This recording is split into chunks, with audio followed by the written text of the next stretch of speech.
So what is intimacy? We started talking about what barriers are, but we didn't actually define intimacy. If you're, one who regularly watches these webinars, you know that I often like to begin with what something is not before I give the definition of what something is. So we're actually going to start with what intimacy is not. Intimacy is not intensity, which I'm going to talk more about the concept of intensity in a moment, but think of intensity as like intense emotion, intense passion.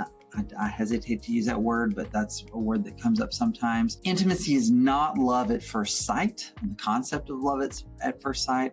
And intimacy is not sex. That is not how I'm using this term. So the definition that I have created for intimacy is twofold. It looks at intimacy as two phenomena. One is a state of being and one is a process, and they are obviously related to each other.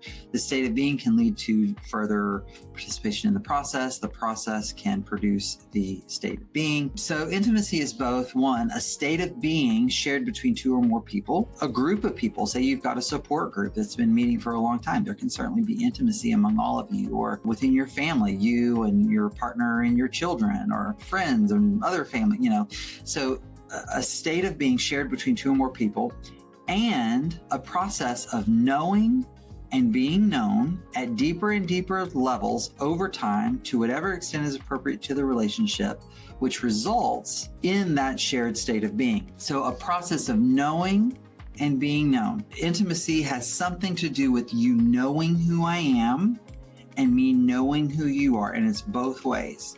There are isolated pockets of relationships in which one way intimacy is appropriate and works. One of them is therapy. I'm not saying I don't share anything of myself with my clients, because I do. It is nowhere to the level that my clients are sharing with me. So that's an example of a relationship where there is largely one-way intimacy, or an imbalance in the degree of knowing and being known that is happening between the two individuals. In most cases, though, like a partnership, like a marriage, a coupleship, there is a mutuality of knowing and being known. So we start out and we've all got our protective boundary and our containment boundary, and I'm going to let you in a little bit. I'm loosening my protective boundary. I'm letting you in somewhat, and I'm letting myself out somewhat, and you're doing the same thing. And we hold that for a period. And then I let you in a bit more, and I let myself out a little bit more, and you do the same thing, and we hold that for a period.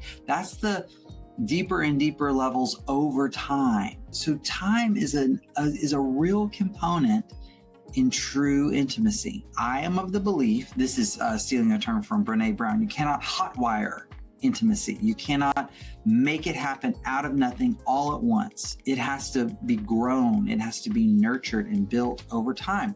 Now, that knowing of being known at deeper levels over time is going to happen to whatever extent is appropriate to the relationship. So the level of intimacy I have with my coworkers here at Daring Ventures is different than the level of intimacy I have with my sister or my mother or my father or my wife or my children, right? And so there's something about appropriateness to the relationship that is critical, that is essential to it being real intimacy. And then the result of this process is the shared state of being known as intimacy.